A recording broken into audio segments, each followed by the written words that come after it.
Okay, selamat pagi semua. Hai, Dr. Mala ni. Saya start dulu video. Siapa yang tak sempat join boleh tengok balik nanti ya.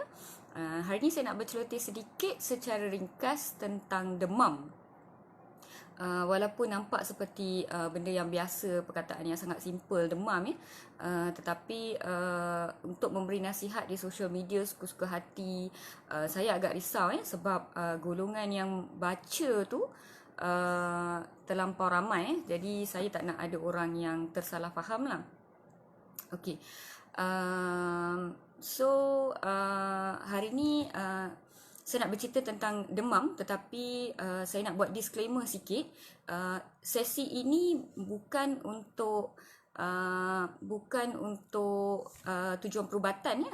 Saya buat sesi ini untuk orang awam faham dengan lebih lanjut apa yang doktor dan petugas kesihatan faham dan macam mana kami tengok demam. Okey, apa itu demam? Sebenarnya semua orang faham apabila suhu badan lebih tinggi daripada biasa, kita panggil demam. Kalau orang faham, kami panggil dedah-dedah. Bila kita sentuh kita rasa panas, bila mak rasa dahi mak rasa panas. Jadi kita panggil dia demam. Okey. Jadi persoalannya, apakah suhu badan yang normal? Kalau cek melalui telinga ataupun dahi, suhu badan normal adalah lebih kurang 36.9 darjah Celsius sehingga 37.4 darjah Celsius. Itu normal. Suhu badan yang normal. Kalau 37.5 sampai 37.7 mungkin low grade fever kita panggil. Demam dedah lah orang kata. Saya tak kerti macam nak cakap demam dedah ni dalam bahasa, bukan bahasa orang faham. Alright, 37.8 dan ke atas memang kita sebut demam lah. Okay, so alright, apa yang lagi penting adalah saya tengok bila saya kata saya nak buat video tentang demam, paling ramai tanya suhu apa yang kena bawa ke hospital doktor, tu soalan pertama. Saya nak fahamkan suhu berapa tu sebenarnya kurang penting dari segi perubatan. Apa yang lagi penting adalah beberapa faktor. Okey, yang pertama umur baby tu. Walaupun saya cakap 6 tahun ke bawah, saya minta semua orang ingat, bayi sebulan dan ke bawah, 30 hari dan ke bawah, kita panggil neonatal period. Kalau ibu rasa dedah je, ibu check temperature, demam je, tak ada istilah pantau, tak ada istilah tengok dulu. Tolong jangan post di social media tanya apa patut saya buat. Silalah bawa pergi ke klinik ataupun hospital secepat mungkin.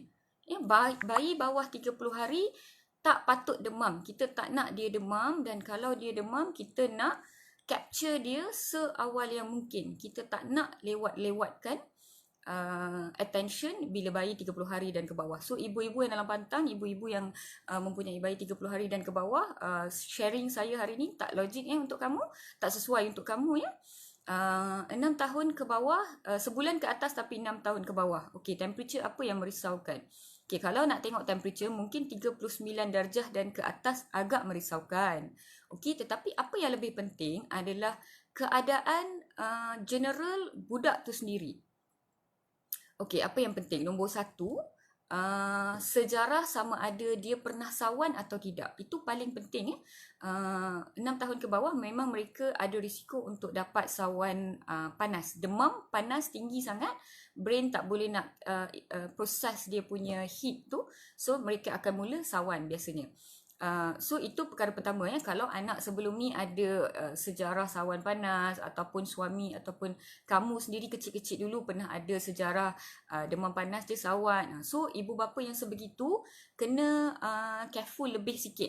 Kamu tak boleh, jangan dengar cakap orang pantau dulu, tak nak. Demam sikit je dah boleh pergi hospital, dah boleh pergi klinik, dah tak ada siapa akan marah kamu.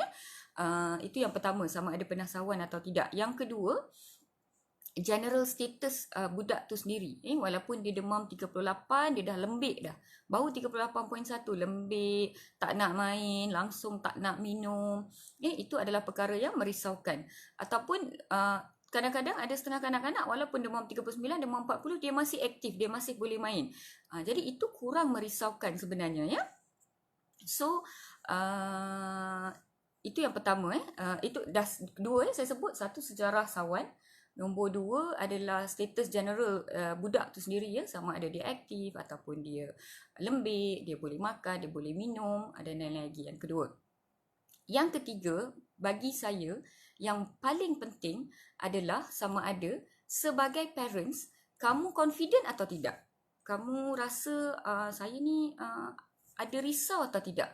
Yang saya tahu ada setengah-setengah parents bila dia risau, dia buat apa? Dia ambil gambar ataupun dia ambil video, dia post di social media ataupun dia post di WhatsApp group family atau something dan tanya, anak saya sekian-sekian, buat masa sekarang dia macam ni, saya risau. Jadi apa patut saya buat? Ya, jadi itu adalah naluri keibuan kamu ataupun naluri kebapaan kamu. Kamu dah risau. Jadi bila kamu risau, ada sesuatu yang tak kena pada anak kamu maksudnya. Jangan ignore parental instinct. Jangan ignore insting ibu itu. Treat the instinct. Kamu risau, pergi jumpa doktor. Pergi klinik berdekatan pun cukup. Tak perlu pergi kecemasan. Kalau kecemasan, biasanya kamu terpaksa pergi bila dah 2-3 pagi. Bila dah terlampau lewat malam, dah tak ada klinik berdekatan, then you have to go to the hospital lah. Tapi pergi jumpa doktor. Walaupun doktor check, doktor kata tak apa, this is okay. Baby mak nampak masih okay, tak ada masalah. Ibu boleh sambung pantau. At least you dah address you punya insting. So next time, kamu akan groom insting keibuan kamu. Faham tak? Kalau setiap kali kamu risau, kamu tanya dekat WhatsApp group yang ada 20 orang, kamu tanya dekat Facebook group yang ada 200 orang, 200 orang bagi 200 nasihat, kamu pun confused. Kamu tak tahu nak buat apa. Jadi sebagai ibu, anda tak dapat nak, tak sure insting saya ni betul atau tidak. You cannot groom your motherhood. Itu yang saya paling risau sebenarnya. Sebab tu saya selalu kata jumpa doktor. Dan nasihat saya, kalau ada klinik berdekatan di rumah kamu, dekat-dekat shop plot tu, mesti ada banyak klinik, betul tak? Kalau kamu follow up dengan doktor GP yang sama, sejak baby tu kecil, family kamu and all that, doktor-doktor tu sangat power sebenarnya, sangat terror. Dia tahu, dia tengok baby tu sejak sihat, jadi bila baby tu tak sihat, kanak-kanak tu tak sihat, dia boleh tahu dengan cepat. Doktor will know actually. Dia akan cakap, anak kamu ni tak normal ni. Dia akan referkan pada hospital. So, nasihat saya adalah percaya pada, try to follow up dengan doktor yang sama and then percaya pada naluri keibuan. Kalau kamu risau, lantaklah orang nak cakap apa. Lantaklah orang kata kita gelabah ke, orang kata kita ni drama queen ke. It's okay. Yang penting anak kita sihat. So, bawa pergi hospital, jumpa doktor, dapatkan kepastian. Jadi kamu akan ada macam, oh okay, naluri saya macam ni, anak saya macam ni. Jadi slowly you akan learn sebenarnya. Nasihat ini paling penting adalah untuk first time parents, orang yang kali pertama jadi ibu bapa, anak sulung, ataupun walaupun dah anak kedua ataupun anak ketiga, anak yang kedua ketiga ni PL dia lain sangat. Perangai dia lain sangat. Abang dia okey, kakak dia okey. Yang ketiga ni, aduh, mak dah pening dah. Jadi anak macam ni memang kamu tak salah kamu gelabah lebih. Tak salah kamu risau lebih. Okey, itu antara tips yang saya nak bagi pagi ni. Naluri keibuan. Kalau kamu pergi setengah-setengah pusat tempat kesihatan ataupun fasiliti kesihatan yang mana kamu ditanya, kenapa datang sekarang ya mak? Okey, kadang-kadang soalan ni memang kita tanya. Jangan tersentap, jangan rasa macam, saya pergi dia pula tanya kenapa saya datang. Mestilah saya datang sebab saya risau, betul tak? Okey, betul. Tapi kita nak tahu apa yang merisaukan ibu malam itu. Faham tak? Walaupun anak dah demam 3 hari, tapi malam tu you datang pukul 2 pagi. Jadi kita nak tahu kenapa. Adakah sebab dia bernafas laju? Adakah sebab demam dia tak kebah-kebah sejak 3 hari yang mak risau memuncak? Ataupun adakah sebab malam tu dia sangat tak selesa, asyik pusing-pusing tidur pun tak nak, nampak merengeknya. Apa yang menyebabkan kamu pergi malam itu? Itu yang kita nak tahu sebenarnya. Kenapa itu penting? Sebab kami pun dari segi kesihatan kita pun move from history. History is sejarah sakit sangat penting. Jadi kita nak tahu fever for 3 days, tonight rapid breathing. Macam tu kami tulis sebenarnya. Demam 6 hari, malam ini sangat merengek. Fever for 6 days, inconsolable cry tonight. Macam tu kami tulis. So dari situ kami akan membuat test-test yang sepatutnya. Alamak, ramai orang good morning ni saya tak sempat jawab tau. Good morning everyone. Alright, good morning Daus. Okay, so itu yang saya nak pesan ya. Jadi kalau ada sesiapa yang tanya kamu nurse, kadang-kadang MA, kadang-kadang doktor pun tanya kenapa datang malam ni? Kenapa datang sekarang? Memang kita tanya macam tu Ibu jangan rasa marah, rasa bersalah pula Bukan kita kata you tak boleh bawa.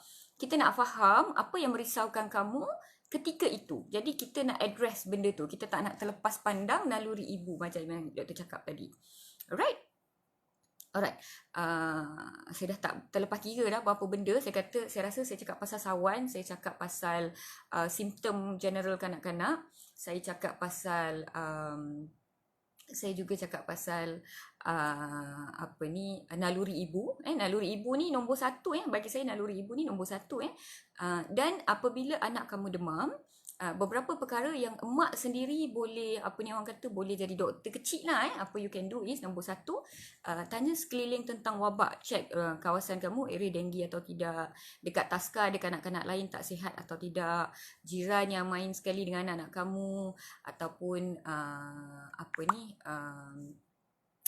ahli keluarga yang lain, sepupu yang baru kita lawat hari tu ada yang tak sihat atau tidak lebih kurang macam tu kita ibu bapa boleh kumpulkan information macam tu jadi kamu tahu lebih kurang kenapa anak kamu demam. Biasanya parents selalu macam kenapa anak saya demam rasa macam query kan jadi cuba tengok history surrounding kamu dulu itu yang pertama. Yang kedua, bila anak kamu demam, benda penting yang kamu kena tengok adalah cek mulut dia. Takut-takut ada ulcer. Kadang-kadang dalam-dalam ada ulcer. Dekat gigi macam ada merah-merah dekat gusi. Kalau yang bawah 1 tahun, orang kata demam nak naik gigi kan. Memang dari segi perubatan tak ada istilah demam nak naik gigi. Tapi sebenarnya kenapa demam naik gigi? Dia radang di dia punya gusi, radang gusi kita panggil gingivitis. Jadi gingivitis ni dia akan bagi demam yang rendah lah. Orang kata dedah-dedah dalam 37.7, 37.8. Ada demam dedah gitu je lah. Biasa sehari 2 lepas tu tak ada. Okey dah dia Dan demam nak tumbuh gigi ni biasanya budak tu macam menangis, merengek sikit lah. Kadang susu pun tak nak sebab dia sakit lah dekat gusi tu kan. So that's the reason lah. Alright, so itu adalah tentang apa yang ibu boleh buat tanya persekitaran, cek simptom tengok ada ruam ke tak dekat badan dia, bawah ketiak bengkak ke tak, bawah leher ni bengkak ke tak, dalam ada luka ke tak, mata merah ke tak. These are few things yang parents boleh tengok. Kalau risau, kalau ada apa-apa yang tak normal, terus bawa pergi klinik macam yang saya cakap tadi.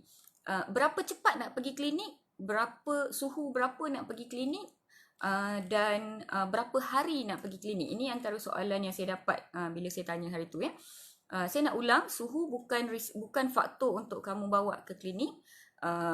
Tak ada masalah, tetapi 39.5, 39.5 ke atas tu kita consider tinggi lah kalau ke bawah tu tak semestinya kamu tak perlu kamu kena tengok kenapa anak-anak tu demam. Contohnya kalau denggi memang daripada hari pertama memang temperature akan 39, 40, 39, 40, that is normal. Alright.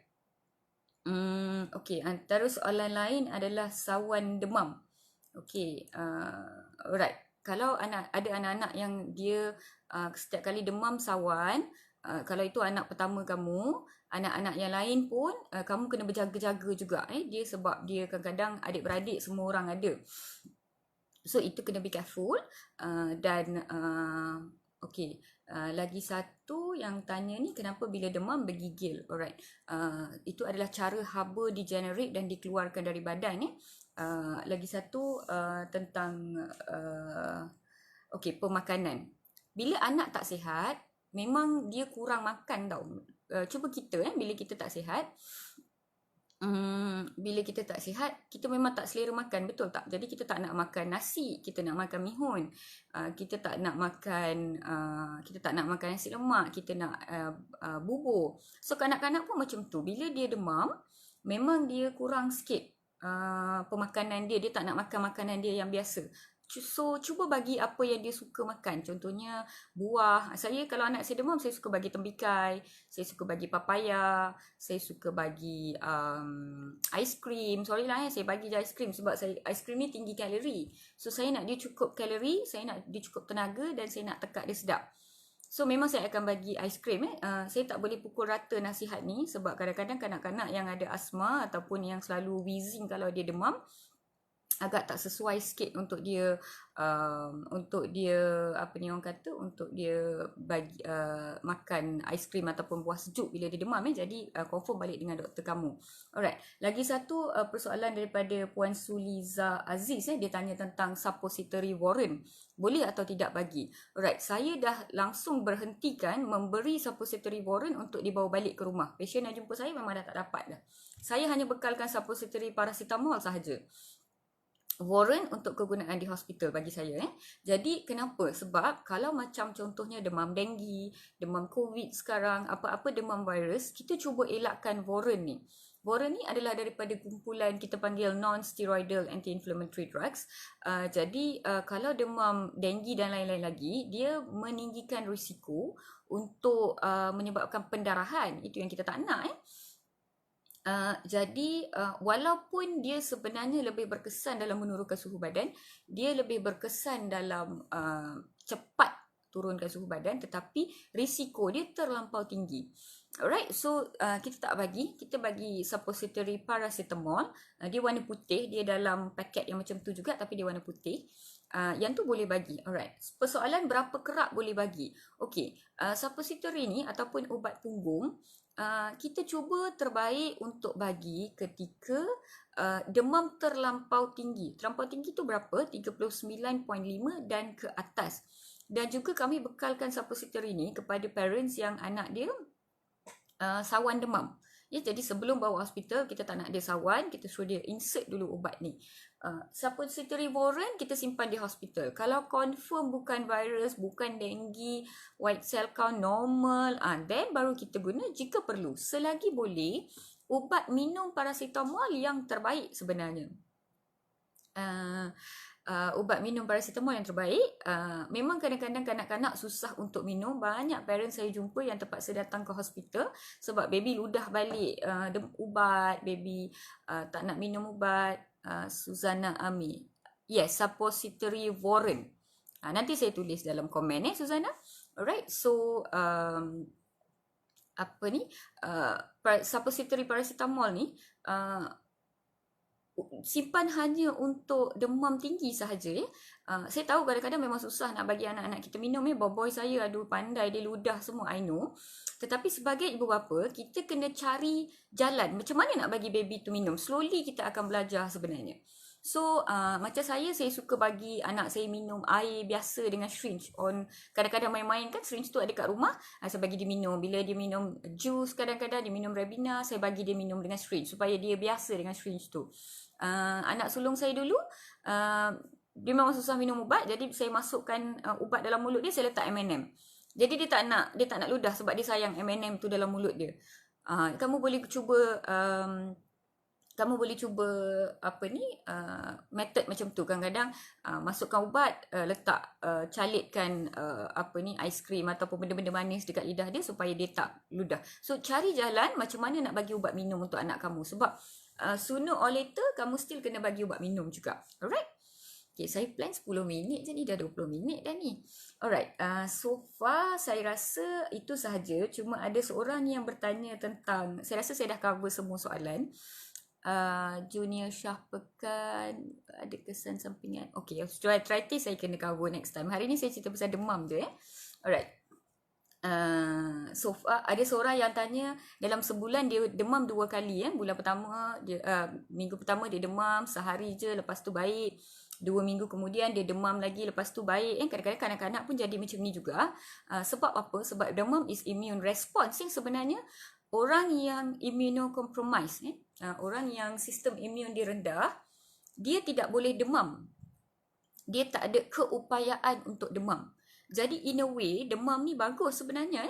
Sebab dia membina kita punya sistem imun untuk lawan jangkitan yang masuk ke dalam badan. That's why demam in a way is good. Alright, so jangan terlampau paranoid dengan demam. Jadi kepada yang demam sebulan 2 kali tapi sekejap-sekejap je tu, ada 2 kemungkinan. Kamu mungkin expose kepada jangkitan yang ringan-ringan sedikit.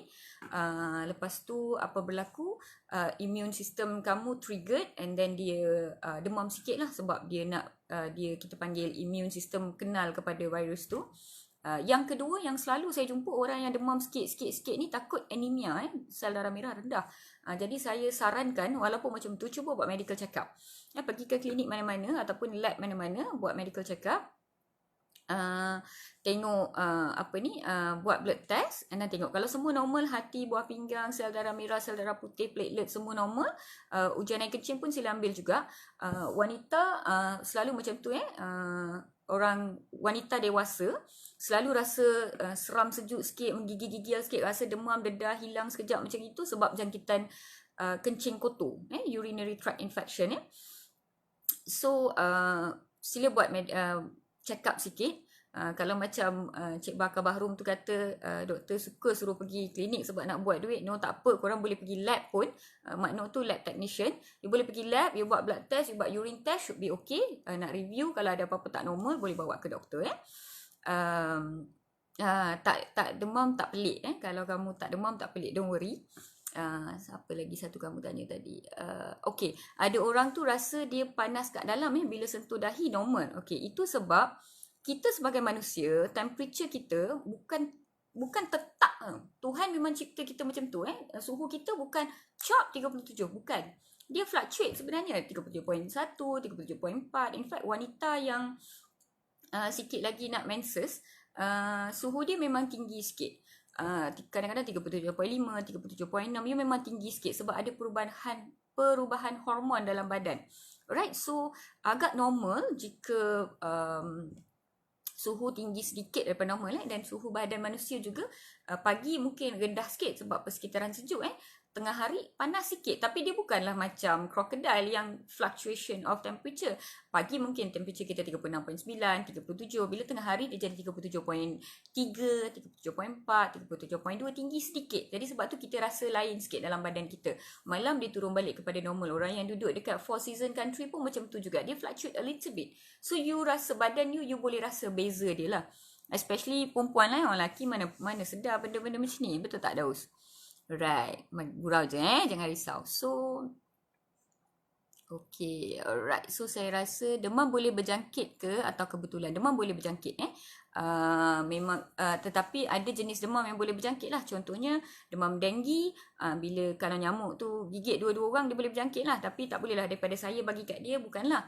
Kalau demam macam contohnya demam COVID, yes boleh berjangkit. Demam measles boleh berjangkit. Demam chickenpox boleh berjangkit sebab tu macam yang saya cakap tadi, kalau anak-anak kita demam, ibu bapa boleh buat kerja polis sikit. Sebelum pergi jumpa doktor, boleh tanya di sekitaran area kamu, area denggi ke tak, taska ada outbreak ke tak, boleh tanya sedikit. Dan musim demam. Musim demam ni maksudnya outbreak lah. Ada seorang dekat tadika tu influenza, semua influenza. Jadi makin banyak influenza musim lah tu. Sama juga denggi. Taman tu seorang denggi, semua orang denggi. Jadi bersihkanlah kawasan persekitaran anda. Sebab itu yang kita panggil musim demam. Bukan kerana alahan. Alahan tak boleh berjangkit. Tetapi ada demam yang tak boleh berjangkit. Contohnya radang sendi. Contohnya ada orang tu dia kena gout. Gout tu demam. Dia gout dan demam. Demam tu tak boleh berjangkit. Itu tak akan berjangkit. So dia depend. Demam apa yang kita maksudkan. Susah demam tak payah risau. Dia macam kakak kedua saya. Anak kedua memang susah demam. Punca scarlet fever. Dah panjang sangat dah ni. Okay. Next time saya akan cover scarlet fever, tonsil, osteoarthritis yang korang request. Saya nak keluar sekejap. So saya nak endkan video ni. Marah coach saya nanti nak pergi workout. Alright, so thank you for joining today. Siapa yang tak sempat boleh tengok later. Saya nak buat disclaimer lagi. Kalau ada salah dan silap, sorry. Saya nak buat disclaimer adalah sesi saya hari ni untuk layman, untuk ibu bapa faham, untuk orang awam faham. Jadi dari segi perubatan tu mungkin tak tepat mana sebab saya elakkan penggunaan perkataan perubatan. Summary saya, conclusion saya, satu je saya nak kamu faham. Demam lain daripada seorang ke seorang yang lain. Demam lain daripada seorang anak kepada anak yang lain. Demam juga tidak boleh dipukul rata dan dicakap hari pertama pantau dulu, hari ketiga baru pergi hospital. Saya tak boleh pukul rata begitu ya. Demam perlu diberi perhatian pada setiap kanak-kanak, pada setiap anak kita. Treat demam sebagai satu sign yang kita perlu tengok. Saya dah sebutkan beberapa kriteria tadi. Jadi guna kriteria tu, yang paling penting naluri keibuan anda. Kalau anda risau, anda rasa tak best, anda rasa tak sedap hati, maksudnya address insting tu. Pergi jumpa doktor, pergi hospital, entahlah awak nak kata apa, yang penting anak kita sihat. Jangan rasa kecil hati kalau ada petugas kesihatan tanya kenapa datang sekarang. Saya nak ulang, kami tanya kenapa datang sekarang sebab kami nak tahu apa progres demam tu yang menyebabkan mak risau. Kami nak tahu naluri kamu. Kami nak tahu naluri keibuan supaya kami sebagai petugas kesihatan tak terlepas pandang kepada naluri kamu. Jadi dah seminggu demam, malam ni kenapa datang? Sebab malam ni dia merenyek teruk, langsung tak menangis. Okey, dah 4 hari demam, kenapa hari ni datang? Hari ni saya datang sebab sepanjang hari dia tak kencing. So saya sangat risau. Ataupun cakap je, saya tak tahu kenapa. Saya rasa nak datang. Simple as that. Kita nak tahu apa yang menyebabkan ibu risau. Itu sahaja. Alright? So, have a great Tuesday. Selamat bekerja semua. Thank you. Sorry kalau ada apa-apa salah dan silap. Bye.